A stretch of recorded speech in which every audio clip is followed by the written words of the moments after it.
बिस्मिल्लाहिर्रहमानिर्रहीम। अस्सलाम वालेकुम मीस ट्यूशन। अब यहाँ पर हमारे पास पैसिव वॉइस में जो लास्ट सेंटेंसेस हैं वो है W H word. W H word में हमारे को पता होना चाहिए कि जो डब्ल्यू एच वर्ड्स हैं वो हैं क्या, why, what, where, when, how.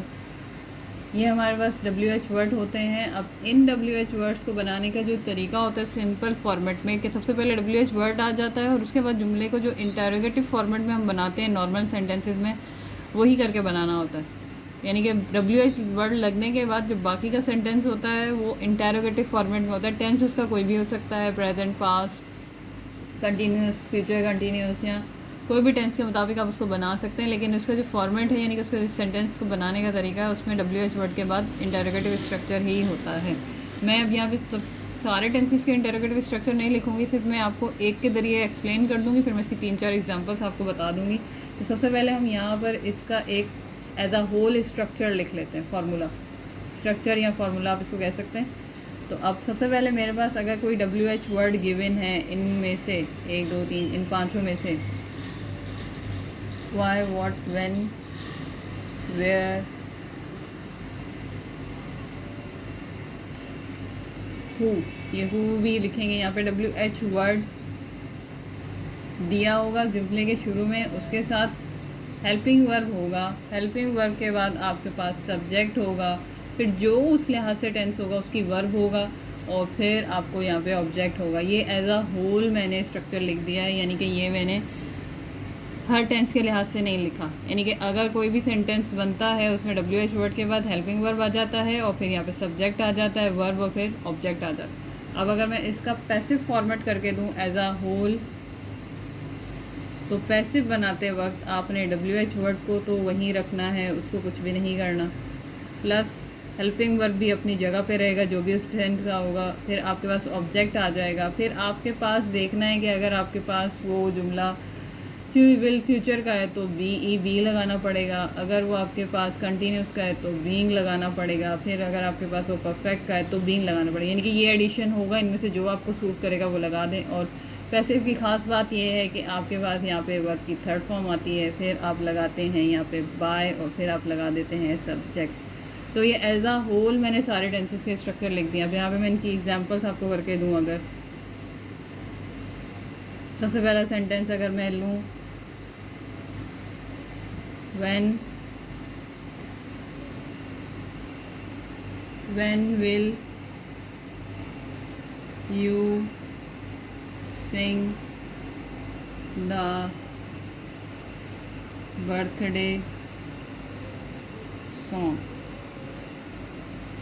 अब ये सेंटेंस जो है ये फ्यूचर का है, इसका मतलब है ये फ्यूचर के रूल्स के मुताबिक चेंज होगा, लेकिन ये डब्ल्यू एच वर्ड में चेंज होगा डब्ल्यू एच वर्ड्स के लिहाज से। तो व्हेन आपने अपनी जगह पे रख दिया है। अब यहाँ पे हेल्पिंग वर्ब आएगा, लेकिन अगर मैं जुमले में देखूँ तो ये सब्जेक्ट है, ये वर्ब की फर्स्ट फॉर्म है क्योंकि विल लगा हुआ है, और द बर्थडे सॉन्ग पूरा ऑब्जेक्ट है। तो द बर्थडे सॉन्ग यहाँ पे आप वर्ब की जगह अगर छोड़ेंगे तो द बर्थडे सॉन्ग, और द बर्थडे सॉन्ग के साथ विल आता है तो विल, और इसका पैसिव में फार्मूला है बी, तो जो बी था वो यहाँ लग गया। Will the birthday song be sing sing sung, तो सिंग की थर्ड फॉर्म आ गई, सिंग सिंग संग थर्ड फॉर्म चाहिए थी, बाय यू। ये आपके पास सिंपल में, बस यहाँ से आपको इसको इंटरोगेटिव के फॉर्मेट में रखना है। अब इसी में सेकंड एग्जांपल लूँ तो मेरे पास जो इसकी सेकंड एग्जांपल है वो आती है अगर, तो अब ये आ गया why are they tearing the paper in the room, तो वाई वैसे ही आ जाएगा। इसके बाद जो जुमला है वो प्रेजेंट कंटिन्यूस का है। प्रेजेंट कंटिन्यूस के लिहाज से अगर मैं देखूँ तो मेरे पास ये ऑब्जेक्ट है और ये प्रपोजिशन है और ये फिर ऑब्जेक्ट है। तो मैंने आपको बताया था कि प्रपोजिशन के बाद वाला ऑब्जेक्ट ना उठाएं तो द पेपर आ जाएगा। तो द पेपर यहाँ पे हेल्पिंग वर्ब की जगह छोड़ेंगे, द पेपर। अब आर के दे के लिहाज से सूट कर रहा था, लेकिन द पेपर के लिहाज से आर सूट नहीं करेगा। तो द पेपर सिंगुलर है तो मैं यहाँ पे लगाऊंगी वाई इज़ द पेपर, और ये कंटिन्यूस है तो यहाँ पे लगेगा बीइंग। इसके इनमें से एक आ गया being, why is the paper being. Tear की थर्ड फॉर्म है tear, tore, torn, torn in the room by them.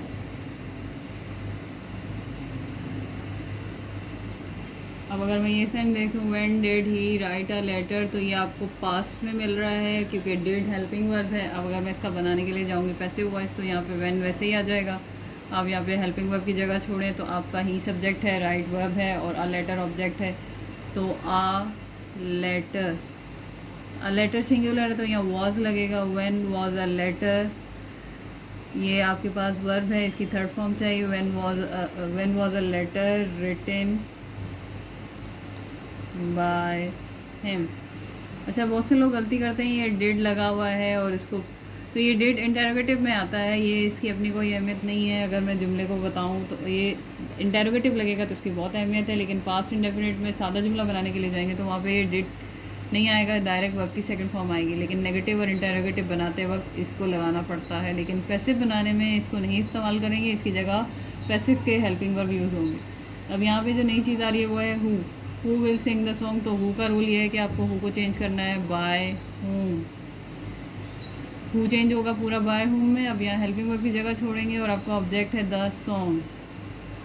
By whom will the song, by whom will the song संग।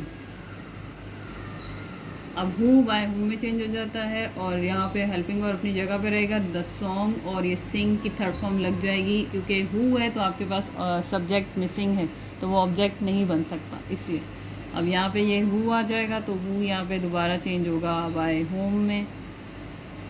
अब यहाँ पे द मैच ऑब्जेक्ट है तो जगह छोड़ेंगे और ये वॉन है, वॉन हमें बता रहा है पास्ट इंडेफिनिट, तो पास्ट इंडेफिनिट के लिहाज से यहाँ पर हमारे पास लगेगा वॉज द मैच और वर्ब की थर्ड फॉर्म आ जाएगी वॉन। तो जब भी हु वाले सेंटेंसेस आएंगे तो आपको एक बात याद रखनी है कि मुझे यहाँ पे हु को बाय हुम में चेंज करना है और उसके बाद बाकी सेंटेंस वर्ब की थर्ड फॉर्म पे ही पूरा हो जाएगा।